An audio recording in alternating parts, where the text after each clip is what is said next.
Your Chairmanship, Mr Turner, and thank you very much to the Honourable Member for South Dorset for bringing this debate. As is well known, I worked as a solicitor prior to coming to this place, and I had a significant number of clients who I advised on whistleblowing matters. And from that experience, I think that the Honourable Member for South Dorset is quite right that whistleblowers make an immense contribution to society and that their protection is extremely important. And I'd like to take this opportunity to highlight two gaps in the law as I saw them in practice.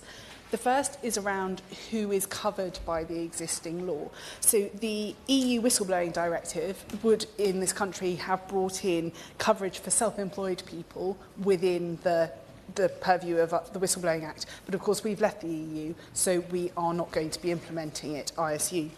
That is a terrible, terrible shame, because actually self-employed people are really, really important in this picture.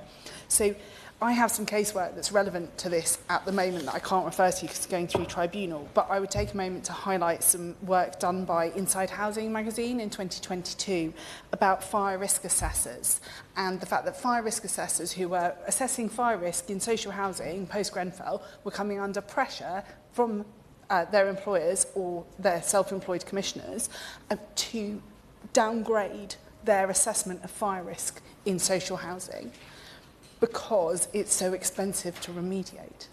So where you have a professional judgment to be made about whether something is more or less dangerous, fire risk assessors were whistleblowing that they were concerned that they were being put under pressure to assess things as being less dangerous than they actually were.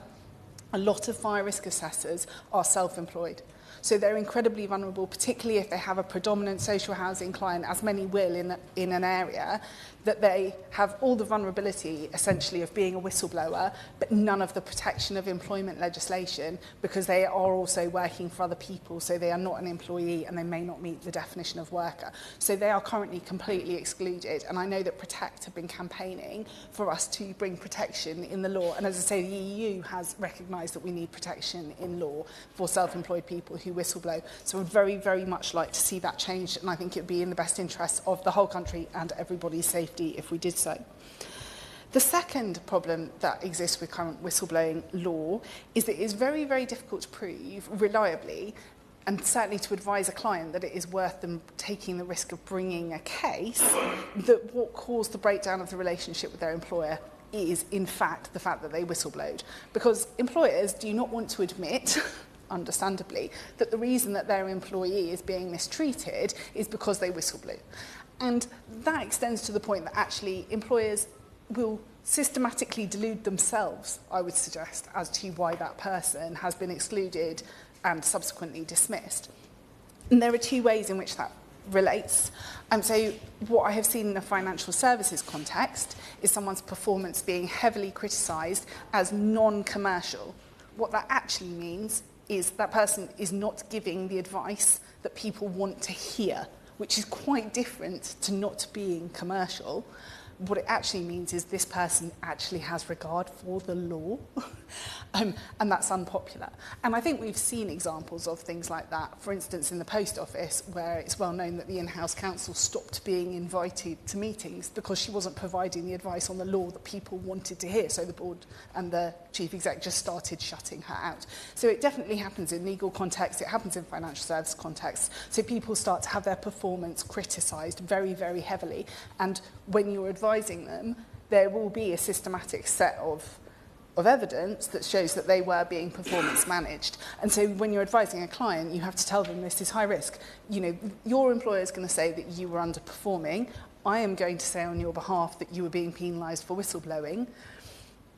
But some of this will depend on what a tribunal finds on the day, and that's quite a difficult environment to advise, and it's certainly a difficult environment to advise people to continue to whistleblow in. The second line of case law that is really, really problematic in a whistleblowing context is about the irreconcilable breakdown of relationships. So there is a whole train of case law around how badly people fall out, essentially, with their colleagues when they start whistleblowing. And I have absolutely seen this in an NHS context, and in fact it's an NHS context that this line of case law comes from, where the employer says, oh no, it's not that you haven't been penalised for whistleblowing, you are an impossible human being, you are impossible to work with, you have fallen out with all of your colleagues, and you have been dismissed for some other substantial reason, completely legitimately, which is that you can't work with anyone and that is compromising patient safety. So this whole line of case law, and I have watched an NHS trust systematically, it's clear to me reading the papers, trying to line up a member of staff to say that they absolutely cannot get on with their colleagues anymore, and to have independent investigations to find that that person can't get on with their colleagues. The reason that person can't get on with their colleagues is that they are repeatedly raising concerns about their clinical practice, which those people do not want to hear, and therefore are all rounding on that person. So the irreconcilable breakdown of relationships line of case law is hugely, hugely problematic for whistleblowers.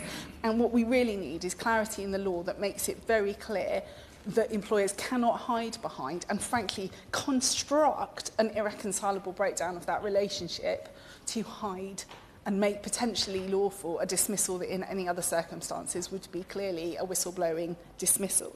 So I thank the Honourable Member for South Dorset for bringing this debate, and I look forward very much to hearing from the Minister, because I do think there is a significant need for legal change in this area. Thank you.